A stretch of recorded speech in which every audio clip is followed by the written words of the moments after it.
Hey there, my fellow intellectuals. How are you doing today? Today, I'm going to answer the questions that you guys have asked me on my thank you video for 1,000 subscribers. So again, thank you so much for everyone who subscribed, and thank you if you submitted a question. I will do my best now to address the question you asked and give my best answer to it. So let's just go ahead and dive right in it. So the first question I see here is from Lucas Z, and the question is, what made you first think about doing astrophysics postgrad?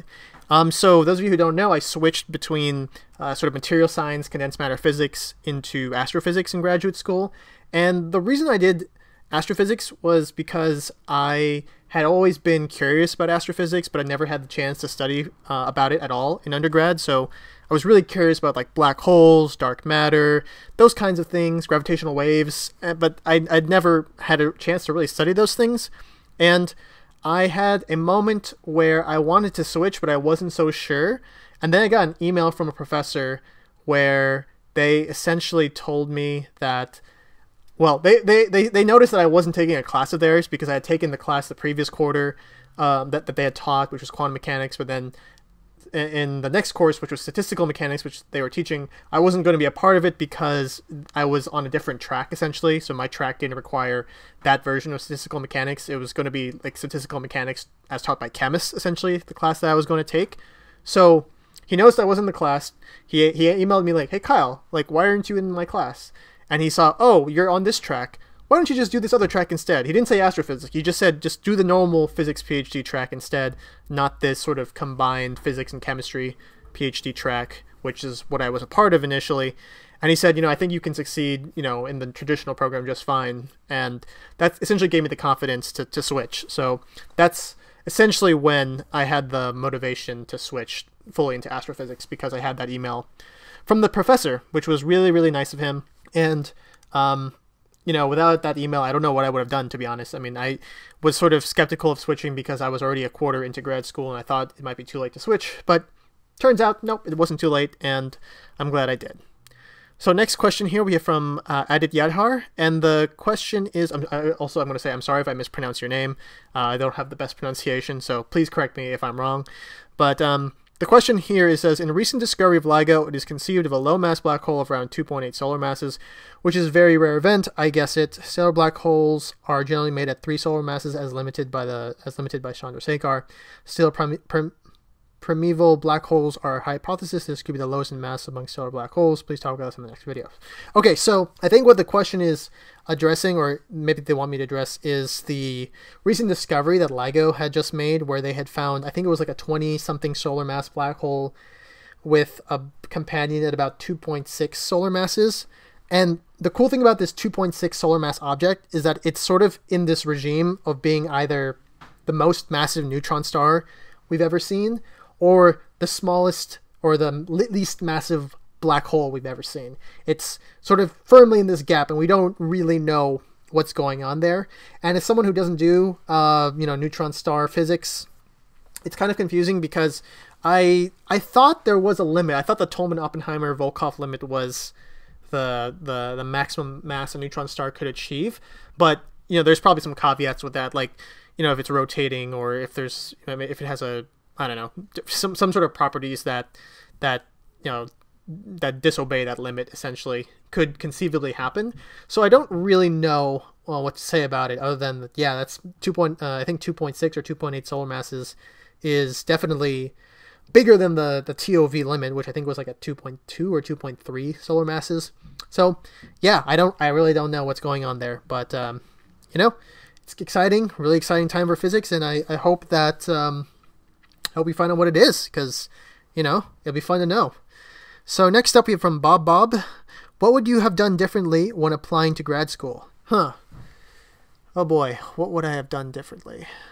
If I could go back in time, I would say that the one thing I didn't prioritize enough was the standardized tests. So that's the physics GRE and the standard GRE. But I will say nowadays a lot of schools are getting rid of both tests as a requirement. And so maybe it's not as important to think about those things anymore when applying to graduate school. At the time, though, I definitely needed to do those things. And I definitely had a really big schedule when I was a senior in undergraduate because I was trying to do research. I had a job. I was applying to graduate school, and just trying to be a great student in all my classes. And I was part of different clubs, so it was a lot to try and balance my senior year in undergrad. And I feel like I didn't do a good job of prioritizing studying for those standardized tests, and as a result, I didn't do that great on them. I'm not even going to say what my scores were, but let's just say they were not stellar whatsoever. I do think my physics GRE score probably, I'd say I could be kind of forgiven because I was kind of going through a really rough time in my life at that point. There was a lot of sort of family, personal stuff that was going on in my life that was, affecting me emotionally and mentally during that time, and it just was something I couldn't have accounted for. Right, that's something you just can't plan for. And that happened during the time when I was supposed to be studying for my physics GRE and through the time where I actually took the physics GRE. So, again, I could never have really anticipated those things. But I do think if I had started earlier, like getting the there's a book for the physics GRE called Conquering the Physics GRE. If I had just gotten that book sooner and started working on it much earlier, then I think I got it like maybe a month before my exam. There's no way I could go through that book in a month given my schedule. I really would have had to dedicate like the whole summer studying for that exam. So I guess if I could go back in time, I would have used the previous summer between junior and senior year to study more for my tests. But that's essentially the biggest things that stick out in my mind of what I could have done. So next up we have from Soliana Herrera, who's a good friend of mine. Hi, Soli. My question is, are we going to have more Storytime videos? I'm not so sure what you mean by Storytime videos. I'm guessing, is it like my podcasts, like my highly variable podcasts, which you should check out if you haven't already. It's on Spotify and Apple Podcasts, so as well as YouTube, of course. But if that's what you're talking about, I have no idea, to be honest. I'm trying to rethink if I really want to revamp how I do my highly variable episodes. I kind of want to get guests onto the podcast and we can just talk about the things that I'm interested in, because I don't know, I just feel like I'm very rambly in my podcasts. And I tend to just go on and never stop, so I feel I need to have someone to balance me out. In terms of Storytime videos, I do think there could be potentially cool sort of one-off type of videos where I sort of just talk about like an event in my life that inspired me, or something that was very personal to me, or just something that has deep meaning to me, essentially, where I could maybe expand upon it in a video. But I'm not entirely sure yet. We'll see. Well, we'll see. I mean, I have some other ideas I have in mind for the channel, so that might have to wait for a bit. Okay. Next up, we have Ra1 Sin Bran, Ra1 Sin Bran, or just Raisin Bran, if you could interpret the one as an I. It says, I'm going into my first year as a physics undergraduate major this fall. I have two questions, the first being how someone goes about finding the research they want to do, and the second being how the graduate school system allows for graduate students to do the research they want to do rather than doing the research that your advisor professor tells you to do. Thank you and congrats on 1K. Thank you so much, Raisin Bran. These are two really good questions here. So, as a first-year undergraduate, I honestly had no idea about research at all. So the fact that you're asking this question is, you're ahead of the game in that regard. Because again, I didn't really know about research until my second year, my sophomore year in undergrad. So in terms of about finding the research that you want to do, I'd recommend going to, if your physics department has like a website, look at the faculty, see who's who, see who is doing what kind of research. And in terms of doing the research that you want to do, your first year might be too soon because a lot of professors, they really want to have students that have some, I guess, prior knowledge, whether it be physics or have taken courses in classes like programming or computer science. So those are skills that are just universally needed in any lab or research group that you want to find, because coding has just become super important in all facets of physics. So if you want to go and find out the research, I would look into doing research programs. So if you look around, search up REU, Research Experience for Undergraduate, see if there are programs that your school provides, or if there are other programs you can apply to other schools. I did that. I did that between my sophomore and junior year summer, and the summer between my junior and my senior year summer. So between those summers, I looked for, well, I didn't look. I already was in those, but in sort of the fall and winter time of those years, what I would do is I would look for research programs that schools would offer, where they would invite you to apply.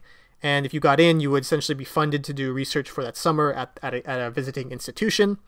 So actually, my first research experience was actually done at my own undergrad, which is a little bit strange. But what you could typically do is that you could go to another university, and either in the same state or another state, and you could do research with someone there that is a part of the program and is willing to take undergraduates in. And hopefully, give you a good 8 to 10 week experience, sort of crash course on how to do research. And, again, this is something that you really have to be active and searching out yourself. I don't think all the schools out there will be actively pushing you to do this. I know at UC Merced, where I went to in undergrad, they did, but I can't imagine every school, pushing their undergrads to search these programs out. So first, start local, start and look in your own department. Read some papers from people that you're interested in talking to. If you find their stuff interesting, maybe email them, ask if you could set up an appointment with them, and just sort of talk about if they would be willing to take you on. Maybe not now, but in the future if you have more experience. Or if you really, really are dedicated, maybe see if you can do volunteer work. If you could just be a helping hand to another graduate student. Those are all things that I've seen done for undergraduates who want to get research experience. So there's that. And the second is how the graduate school system allows for graduate students to do to the research they want to do, rather than doing the research that your advisor or professor tells you to do. So that's a good question. That is, I don't know if I'm the best person to answer this, because honestly, when I switched to astrophysics, I didn't really know what I wanted to do specifically. I knew that I wanted to do something with black holes. I mean, black holes are cool. And my advisor is like the only person at my school who does black hole stuff, which is an observational perspective where you're measuring the masses of supermassive black holes using observations. I never thought I would see myself doing that. And how I got into his group is because I essentially was coming in as a new as a grad student who was ready to do research right as one of his graduate students was leaving. In fact, the last graduate student in his group was leaving. So he needed a new student, I needed an advisor, and I was sort of like open-minded, and I was like, okay, I'll take whatever you got for me. And I ended up really liking it. I really like what I do, and I think it's super interesting, and I like to say I'm fairly well versed in the methods of the field now after 2 years of doing it. But people who really want to do something that's very specific to them, like in terms of what you want to do, then that means you'd probably need to really make sure you know what you want to do before you go to graduate school. That's not something I did. So again, that might make me ineligible to answer your question fairly, but people who knew what they wanted to do would typically apply to schools where there were people who would be doing the research that they wanted to do. Well, obviously. And essentially what would happen is, they would have a list. Maybe you'd have 2 to 3 professors at each institution that you apply to that are doing the stuff that you want to do. And you effectively, try and essentially do rotations in a sense. So they'd have to sort of feel out each professor. Some schools allow you to do like a rotation system where you can sort of hop between groups and sort of see how you like being in that group and whatnot. So there are ways for that to happen. But again, it really, in my experience, depends on both what your vision is and what your advisor's vision is. Like I said, I kind of came into my advisor's group as like a blank slate, and so I just kind of went with what he had, and I was like, I guess, enough to have a project that I really like doing. So that's how I see it. But the way that other people have done it, I've just mentioned. So I hopefully that gives you some idea, but I'm sorry if that wasn't the clearest answer I could have given. Okay, let's go up. Here we go. Hugo the Zaitsev says, Kyle, you mentioned in your 40-plus minute video about your education that some class grades are based on curves. Do you believe that this hinders a career in physics, or is it acceptable as long as you understand the concepts? I would really appreciate your response. For I've just begun my path towards a physics degree. Also stay cool and keep up the great content. Thank you so much, Hugo. And that's a good question. So I mentioned in my physics degree video that some classes are based on curves. And I wouldn't say this hinders a career in physics. I mean, I think physics is really hard, and it's not impossible to get, hundreds on all the exams, but you'd have to be, I'd say like a genius to do that.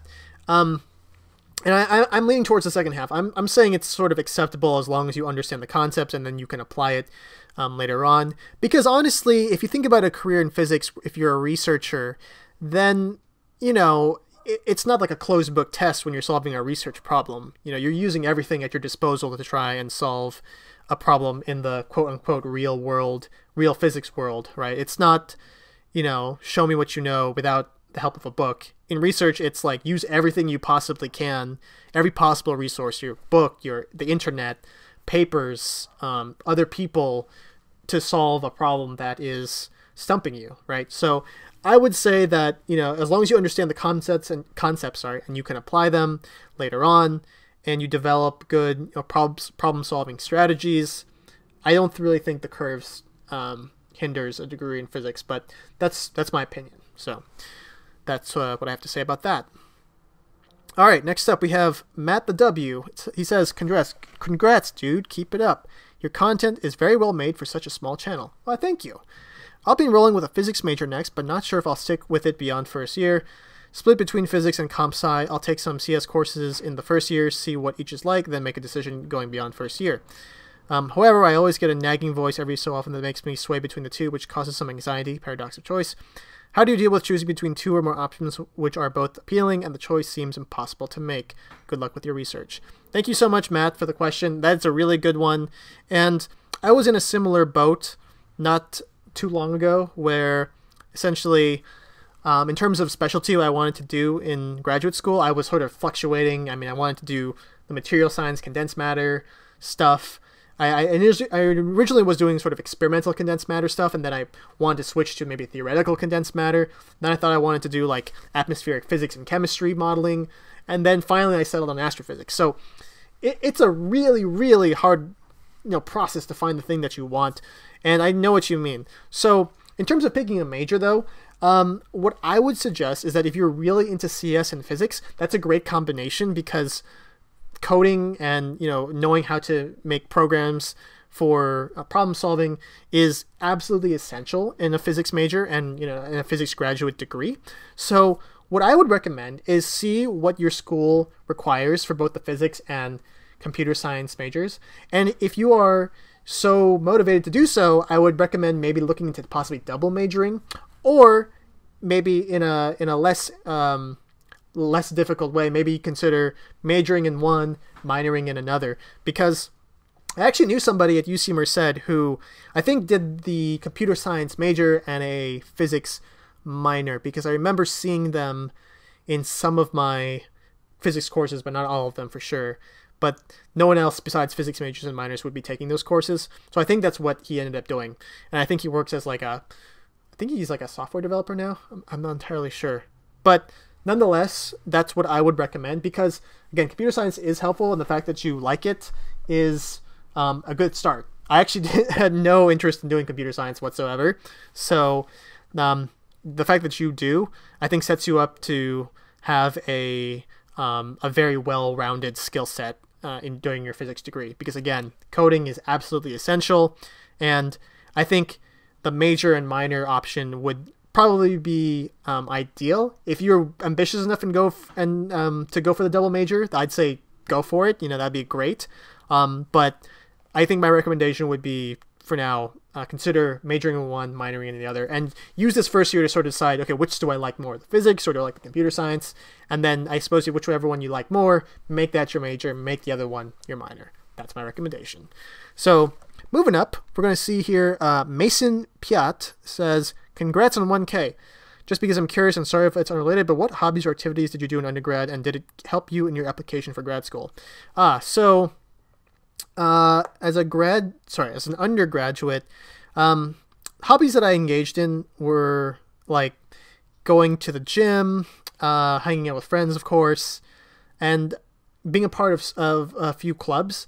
And I'd say probably the clubs helped me the most for my application for graduate school, because I was an officer in a couple of clubs for about a year. And I think having some sort of sense of responsibility and leadership to a group of people is something that you can write in your application. Also, when I was in the Society of Physics Students Club at UC Merced, we would do a lot of outreach activities where we'd go out to schools and we would do science demonstrations for kids. And I just dropped my keys. I'll just leave them there. Thank you, gravity. And yeah, you know, I think having the exposure to going out to schools where kids who don't really know what careers in physics are like, and telling them what it's all about was really rewarding for me. And I think that was something that I could speak to in my application, and I could have the professors who knew I was doing this stuff reinforce those points and say, you know, I was someone who's really committed to you know, spreading my love for physics to a wider audience, which I still am. Hopefully you can tell that based on this video. But yeah, I think that's probably the thing that helped the most in my graduate school application. Okay, next up we have Gray Malice here saying, I'm an undergrad in first year. I want to ask, how long does it take to wind up doing a PhD? Thanks for making videos. So it depends on the path you take. My path was a rather simple one, in the sense that if you saw my physics major, my physics degree video, you saw that I changed paths a little bit. But after getting my bachelor's in physics, I ended up going right into a PhD program. I got accepted my senior year to go to UC Irvine. And then I had about 6 weeks between undergrad graduation and my first day as a grad student at UC Irvine. So that's relatively a simple path, but it depends on sort of where you are, if you're located like in the United States or if you're in Europe, because I know that people in Europe, I think they typically have to do a master's program in between a bachelor's and a PhD. Here in the United States, you can just go right into a PhD program from a bachelor's program. So that's one factor. But I also know people here in the United States, like in my own cohort at UC Irvine, who did a master's degree before going into a PhD here in the United States. So in the United States, you know, undergraduate education is not free. You know, you have to pay lots of money for tuition, and you often have to take out loans, and master's programs in STEM are typically not funded. So even if you want to do like a master's in physics before going to a PhD, it's going to cost even more money. So I would recommend, if you can, you know, go right into a PhD program out of your bachelor's degree. But that's just based on my own experience. So, you know, for me, it took 4 years to get a bachelor's degree and go right into a PhD program. So that's how long it took me.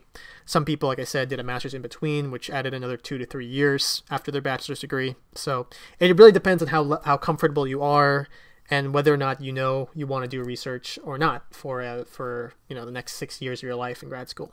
So that's my answer to that. Next question, we have Cracker Cheese saying, did you feel unprepared or scared to do research on your own? When do you think someone is ready to do research on their own? What's your favorite programming language? I like C++. If you like Linux, what distro do you use? I'm thinking about using Debian because it has GNU. I do not use Linux, and I have tried C++ like maybe 2 times in my life, so they're not my favorite languages. My favorite language is probably Python, because it's very basic and easy to understand, in my opinion. And did you ever feel unprepared or scared to do research on your own? Yes, I totally did. I totally felt a lot of fear doing that, because I did research as an undergraduate, but every project I did was sort of temporary. There was never a really clear stopping point. I never published as an undergraduate, so I never was able to, in a sense, really fully finish a research project. So I had research experience, but I sort of was worried that I would always be perpetually stuck in graduate school when I transitioned to full-time researching. And when do you think someone's ready? That's a really hard question to answer. I mean, I only really felt ready I don't know. I don't know if I ever felt ready. I just sort of had to do it. I think when you have all the time to just think about doing research and not have to, um, teach and do sort of other things that may distract you. Like as an undergraduate, you're taking courses, which is the main priority, as well as maybe trying to do research on the side. But once, like in graduate school, once you've passed the course phase, research becomes your top priority. And it's really hard to say. I can't give you a clear answer. I don't even really know how I'm doing what I'm doing, to be honest. Like, honestly, I run into problems, I Google them, I figure things out, and figure out, aha, that's how I do this thing. I mean, maybe I should make a video on sort of how I figured things out my first summer, because that was intense. That was a really hard first summer in graduate school. But I was able to get to a point where during my initial research phase where I sort of started to slowly understand what was going on, like what I was doing, like understanding the meaning behind what I was doing.